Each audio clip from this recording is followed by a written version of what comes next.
bravo, félicitations d'être aussi nombreux et nombreux ce soir, parce que vous allez assister à la première projection à l'Étrange Festival 27e du nom, d'un des plus beaux films du festival.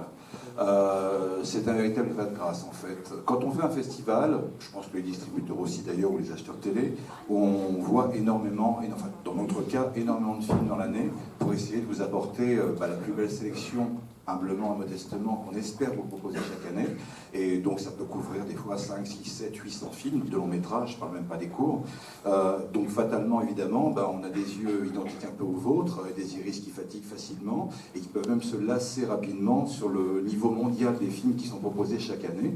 Et Dieu sait que depuis 2 années, on a eu des petites difficultés les uns les autres, qui sont fatalement confrontés également sur la création, sur le processus de production des films à travers le monde, ce qui n'a pas été simple de forcément trouver de belles pépites. Et puis d'un seul coup, comme je viens de le dire, il y a l'état de grâce. Il y a le film que vous soupçonnez, que vous subodorez, que vous espérez, et puis précisément vous le voyez, et là c'est la claque. Alors c'est vrai que le film que vous allez découvrir ce soir, pour nous, s'apparentait fatalement, forcément, de façon naïve ou pleine d'espoir, à un très très beau film français que vous avez peut-être eu la chance de redécouvrir ici même, d'ailleurs dans cette salle d'ailleurs je crois, lors d'une précédente édition du festival qui s'appelle Moi Pierre Rivière de René Alliot, qui est vraiment un très très beau film que je vous invite à redécouvrir si ce n'est pas déjà le cas. Et c'est un petit peu le, je dirais pas le renfort ni le contrepoint, mais presque le diptyque parfait, près d'un siècle, je parle d'un siècle différent plus tard, avec le film que vous allez découvrir ce soir. Ceux qui avaient peut-être vu le court-métrage, l'un des films, nombreux, parce qu'il a fait beaucoup de documentaires, mais le court-métrage fait il y a 6 ans, je crois, de Vincent Leport, qui s'appelait Le Gouffre, qui a été multiprimé d'ailleurs un peu partout.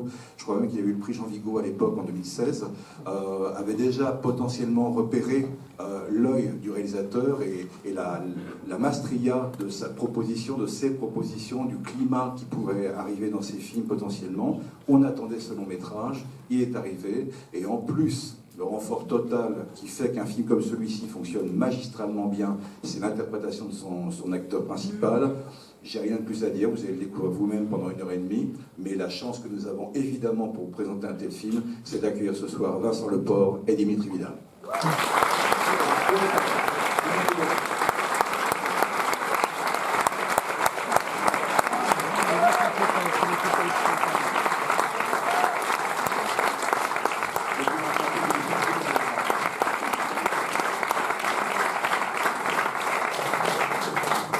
Merci beaucoup, c'est un peu embarrassant, mais ça fait plaisir quand même, hein, c'est sincère. On va pas fâcher dessus. Merci aussi à toutes et à tous d'être présents ce soir, d'être aussi curieux pour découvrir quand même un premier film de quelqu'un de pas connu, des acteurs pas connus, et d'être si nombreux et nombreux à vouloir le découvrir. Moi, c'est un film que j'avais commencé à élaborer dans ma tête il y a environ 10 ans. J'avais découvert l'histoire et la personne de Bruno Redal dans un livre que vous connaissez peut-être, qui est Serial Killer de Stéphane Bourgoin, où Stéphane Bourgoin parlait de ce cas sur quelques pages au début de son livre, et ça m'avait tout de suite intéressé, interpellé. Et j'ai continué mes recherches sur... donc c'est une histoire vraie, celle que vous allez voir ce soir. Et j'ai continué mes recherches sur ce Bruno Redal, et très vite la fascination a laissé passer place à autre chose, à une vraie émotion en fait. Ce petit cantalien de 1900, de la fin du 19e, début 20e, m'a touché étonnamment. Et c'est ça, et en fait j'ai découvert qu'il avait écrit ses mémoires en prison, et ça a servi d'ossature au film. C'est un film très littéraire. Il y a le texte de Bruno Redal et des médecins qui l'ont interrogé constitue un peu la colonne vertébrale du film. Et j'ai essayé d'être le plus fidèle à ces archives, à ces textes qui existent, et d'en retranscrire à la fois la poésie, quelque chose de l'ordre de la sidération aussi peut-être. Donc voilà, et je suis très heureux de le montrer auprès de vous tous ce soir. J'ai une personne dans la salle que je tiens à remercier particulièrement parce qu'elle découvre le film en même temps que vous, et c'est pourtant quelqu'un qui a œuvré très fort pour que ce film existe, et qui est un élément capital de l'équipe, c'est-à-dire la directrice de production qui s'appelle Lucie Bouilleret. Voilà, donc je tiens à la remercier très fort.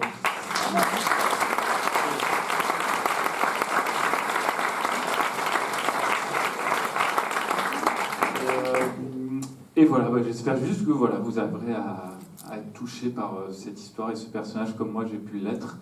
Et je laisse la parole à Dimitri. Tout simplement bonsoir et je vous souhaite une bonne séance à l'étrange festival et à tout à l'heure.